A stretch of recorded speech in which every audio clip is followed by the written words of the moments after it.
Assalamu alaikum warahmatullahi wabarakatuh. Hope you're doing well. We're continuing our reading of this radical feminist book, deep diving into it, dissecting it, grappling with the ideas presented. And it has been a tumultuous journey, I must say.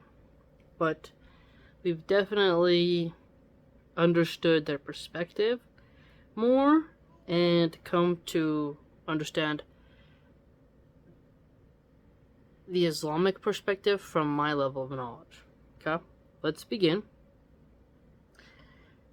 I changed some of the words to things that are more PG, okay?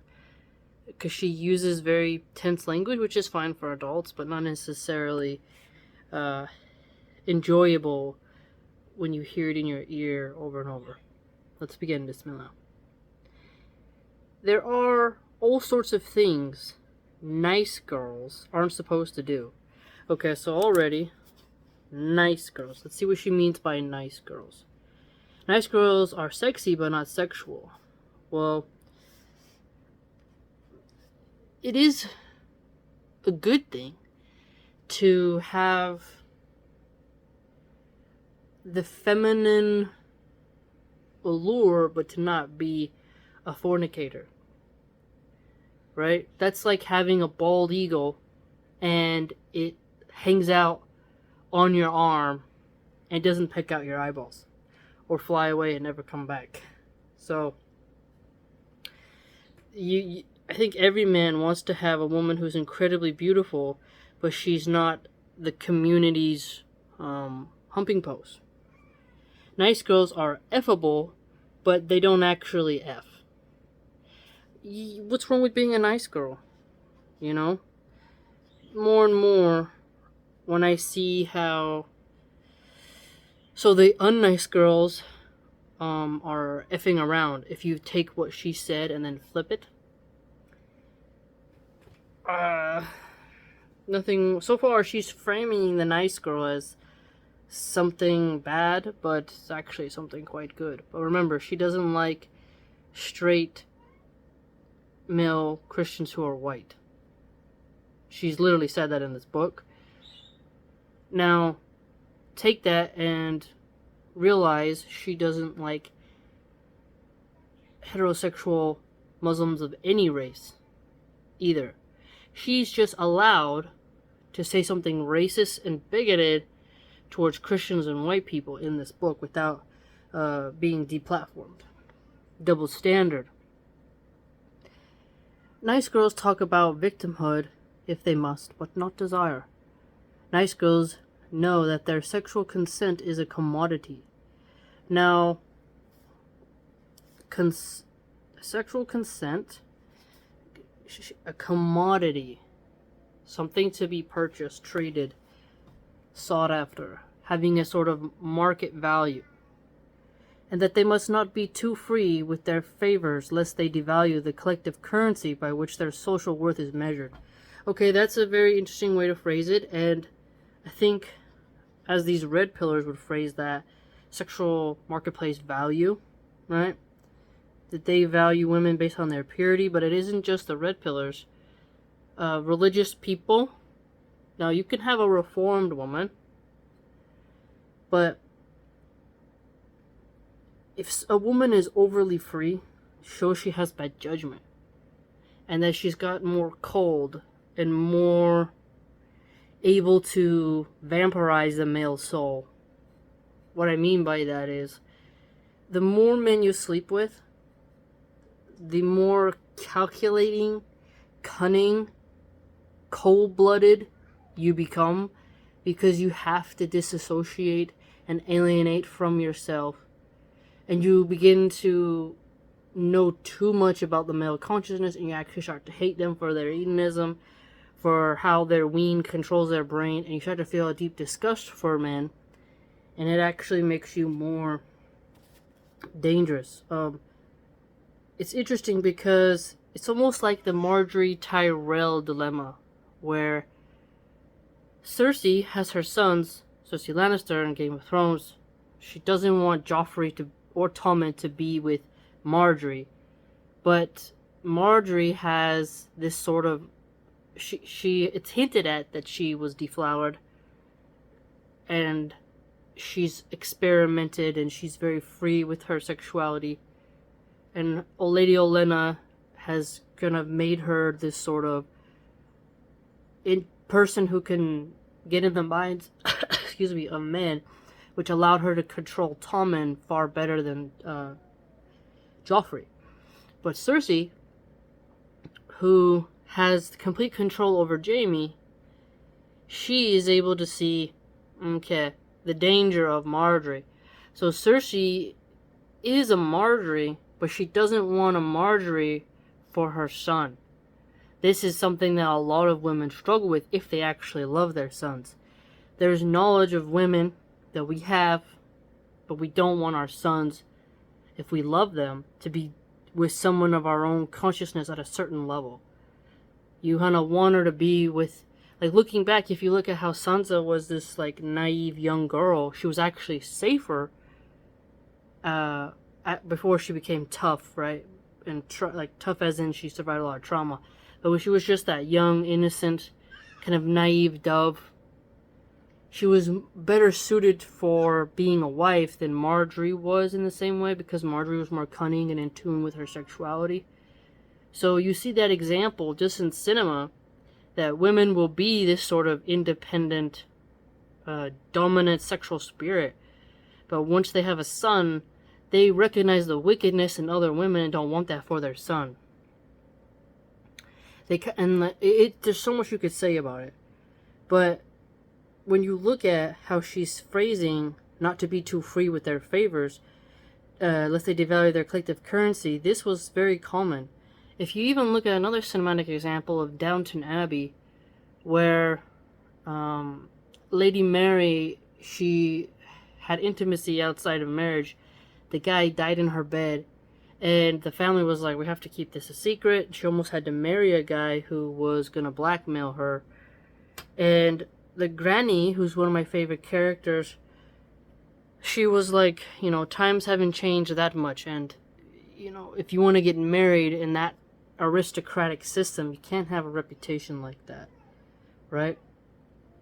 And this allows women to be more sneaky, and they don't let on with how much they know.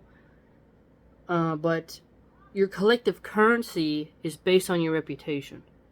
This is very true, and I don't think there's anything wrong with that. Now that I'm older, I'm a mom, you realize how you don't want these like ghetto rapper ladies doing OFs and giving it to anyone and anything.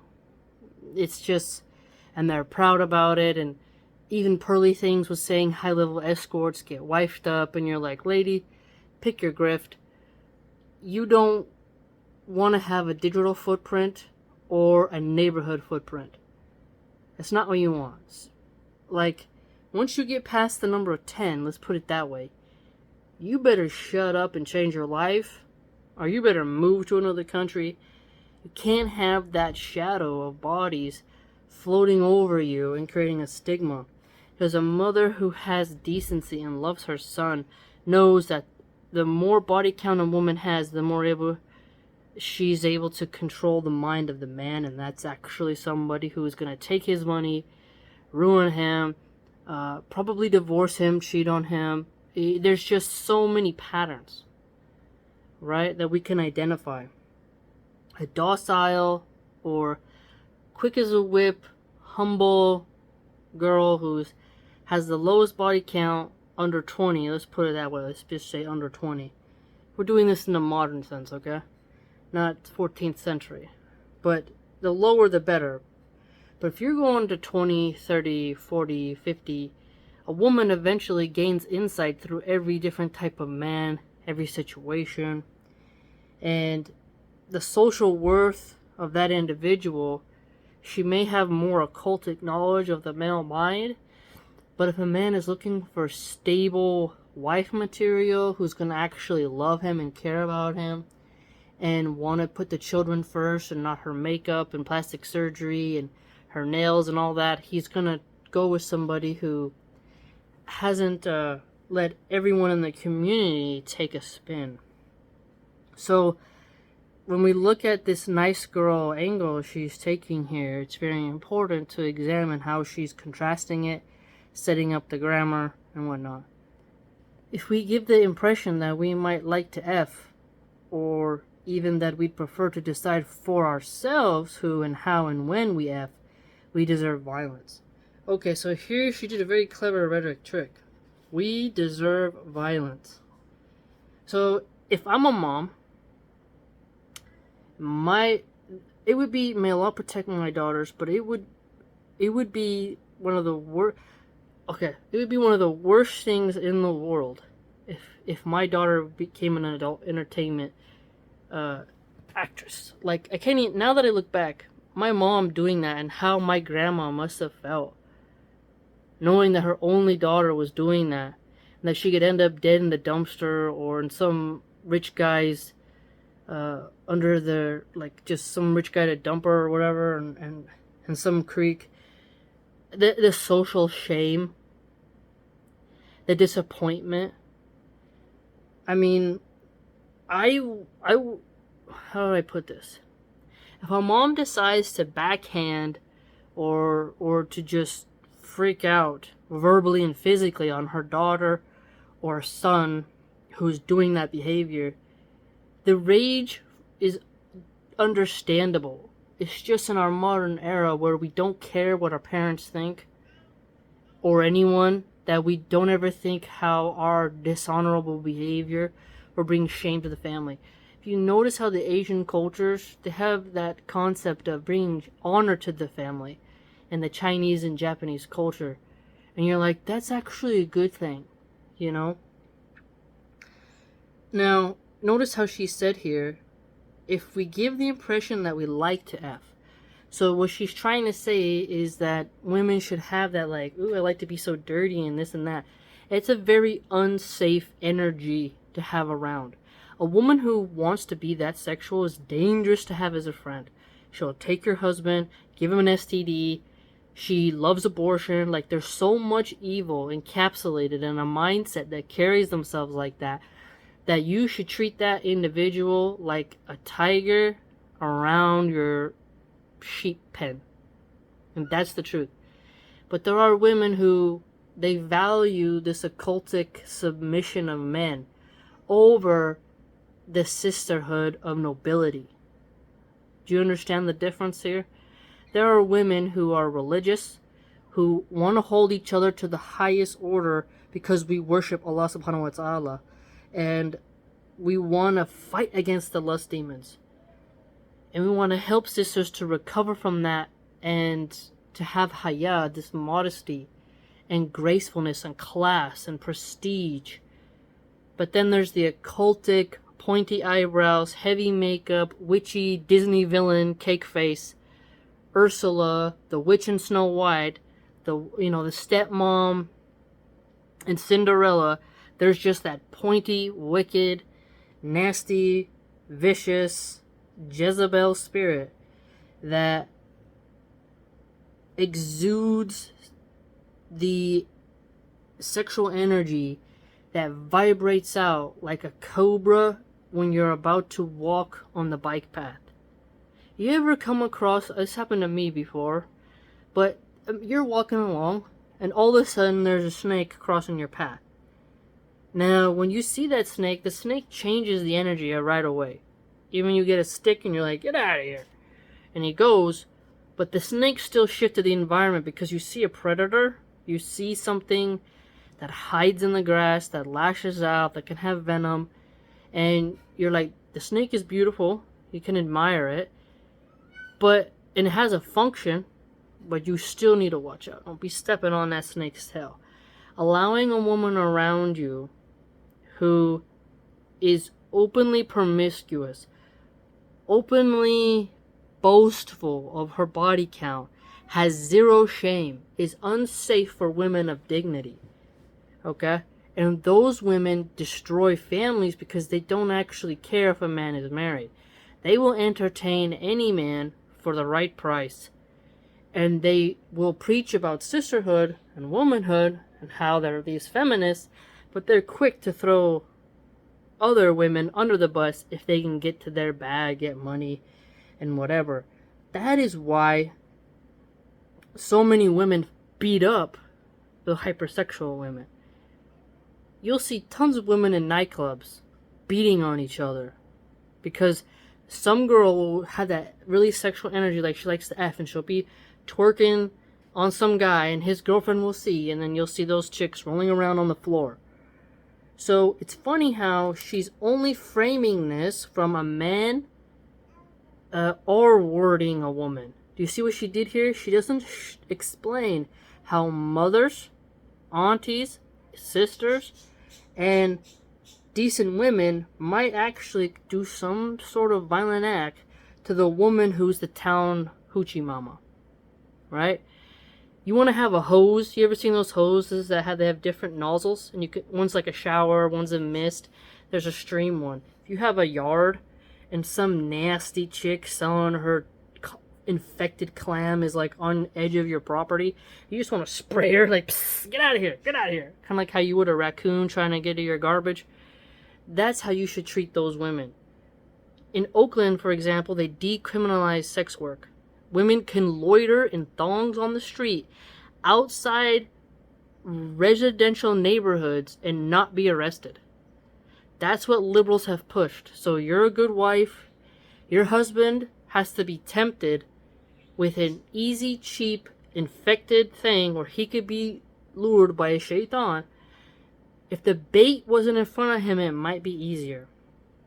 But they put the bait that will destroy families, destroy trust, destroy honor and dignity and safety and purity and innocence of children, and allow pimps and human traffickers to openly allow women to dress in heels and thongs in the streets. There's also people who have drones that'll fly over those women, and like those women, all of a sudden they run and try to hide.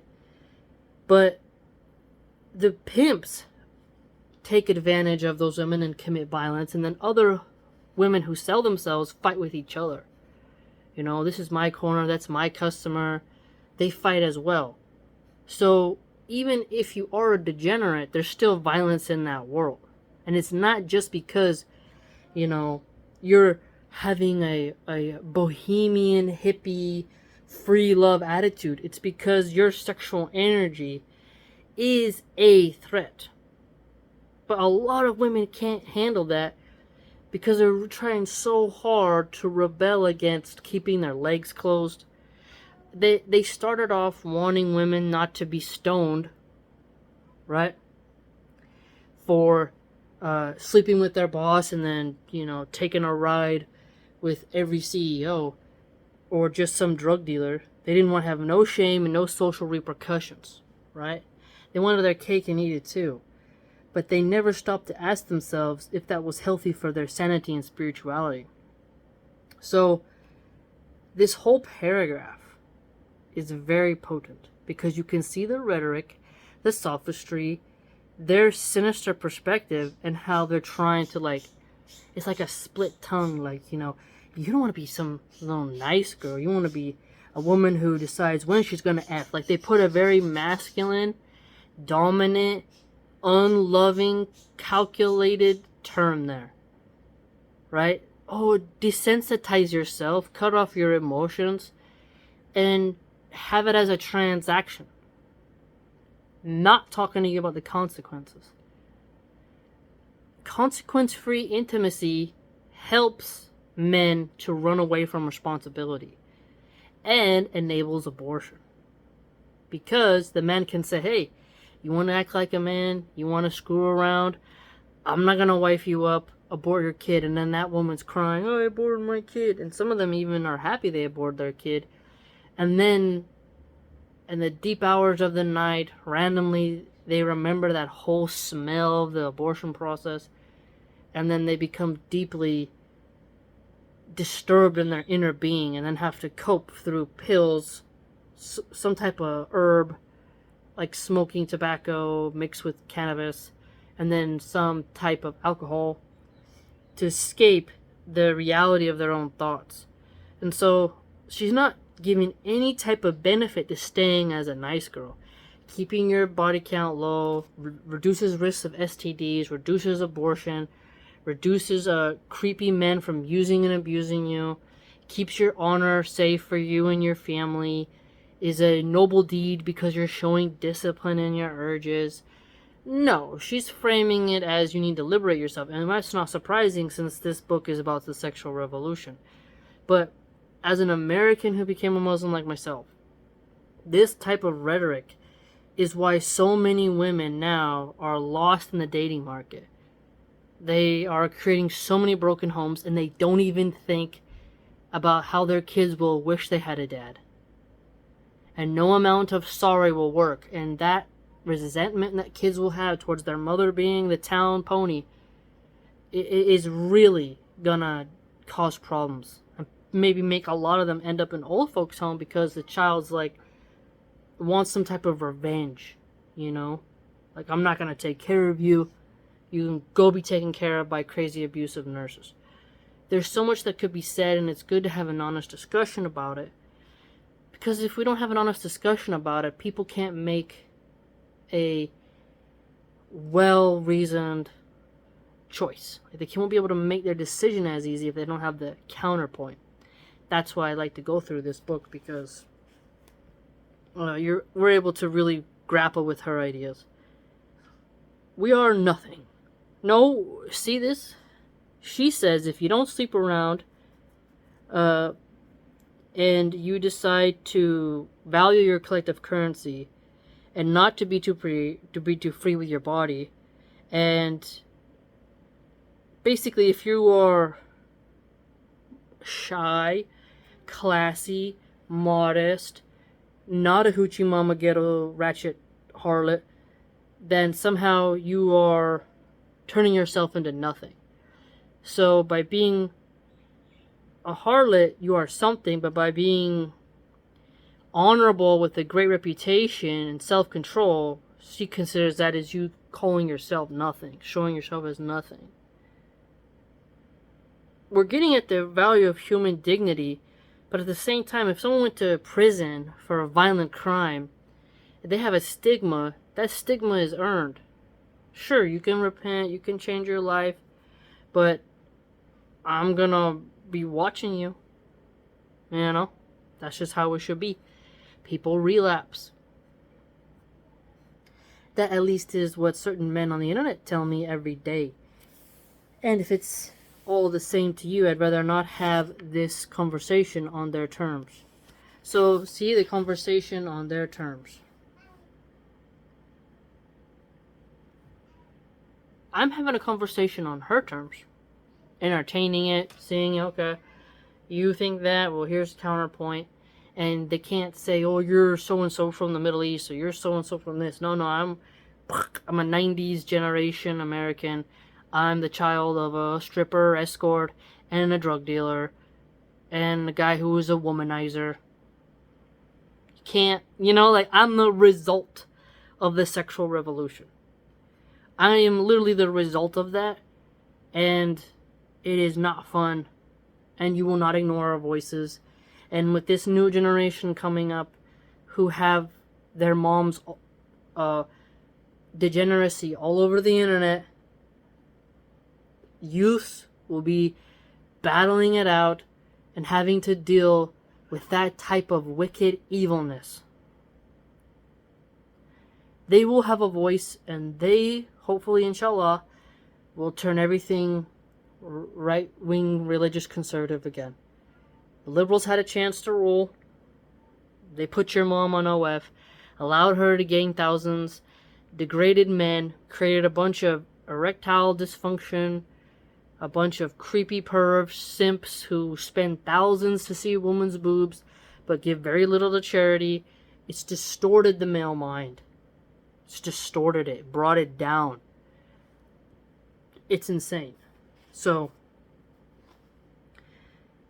we'll keep digging into this woman. But, I mean, she's been tense.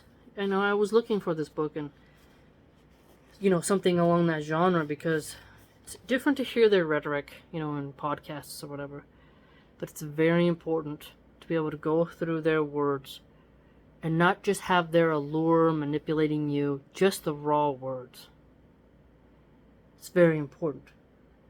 Very important. I hope you enjoyed.